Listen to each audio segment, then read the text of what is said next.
The island of Bali in the Dutch East Indies, one of the very last to be freed of the recent Japanese invasion, has a population of over 1 million inhabitants, living on a fertile strip of land not more than 90 miles long and 45 miles wide.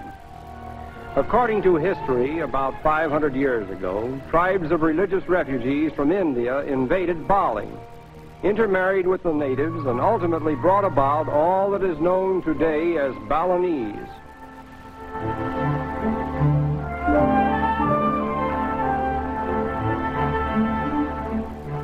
The chief occupation of the people is in cultivating the rice paddies, for which this island paradise is famous. When the rice is ready to harvest, the whole village joins in the reaping, each person being entitled to 1/3 of the amount he gathers. It is a remarkable fact that the little island not only grows enough rice to feed its own population, but also exports large quantities to foreign ports. In keeping with the Oriental custom, the women do most of the work.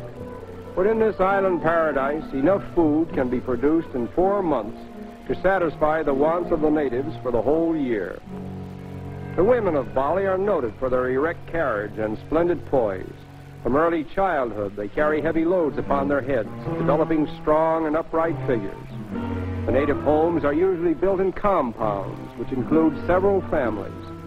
An interesting feature of these compounds is the fact that domestic controversies are dealt with at special meetings, always held at midnight in moonlight. The favorite food of the Balinese is suckling pig, cooked with spices and eaten with hot sauces. These strange-looking hogs are typically Balinese.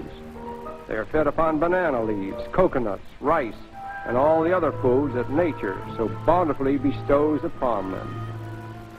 The marketplaces of Bali are particularly picturesque. Women assemble here to do their shopping with money that ranges in value as low as 1/12 of an American cent, and all the necessities that the average household does not produce may be purchased here at bargain prices. Every village has its temple, erected by the people of the community, and in association with the temple is the gamelan, or Balinese orchestra. Although the Balinese call themselves Hindus, there appears to be little in the practice of their religion that reveals the harsher features of Hinduism as exemplified in India. In fact, many Orthodox Hindus regard the Balinese as outcasts.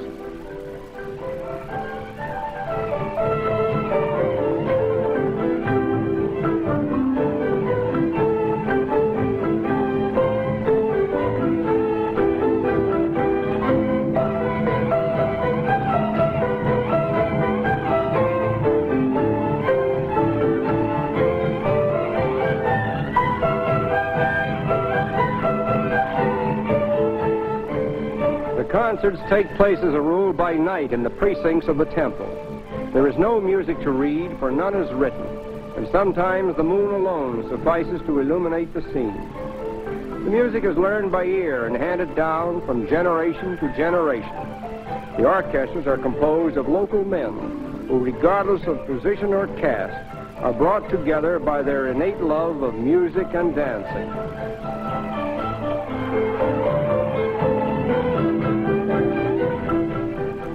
The chief ambition of little Balinese girls is to become temple dancers, and the training for this most exalted profession begins when they are about 4 years of age. Their professional career, however, only lasts until they are 14, at which time they retire as temple dancers.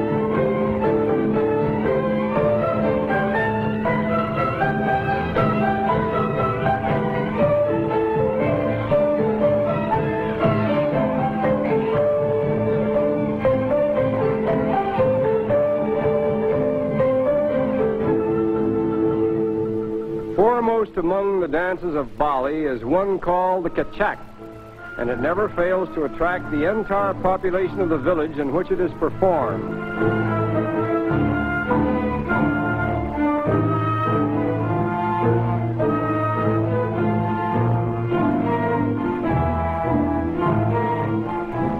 This unique event usually takes place at night, but we were successful in arranging a daylight performance especially for our benefit. We are also fortunate in being able to record the original sound for the first time in motion pictures.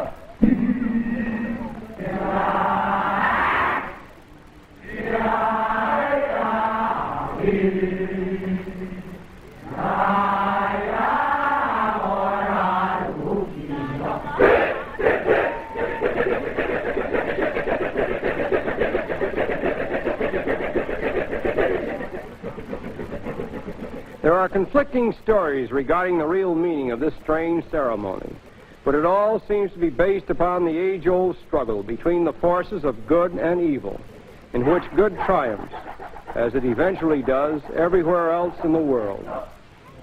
The Kachek dance, as it is called, is believed to have originated here, but after hearing the local outbursts that go with it, we wondered if some globe-trotting Balinese might have borrowed a few ideas from the cheering section at an American college football game, or vice versa.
Although all this is purely symbolic, it is gratifying to learn that in the end the forces of evil are overcome by the forces of good. And so goes the everlasting battle between the powers of light and darkness in the island paradise called Bali.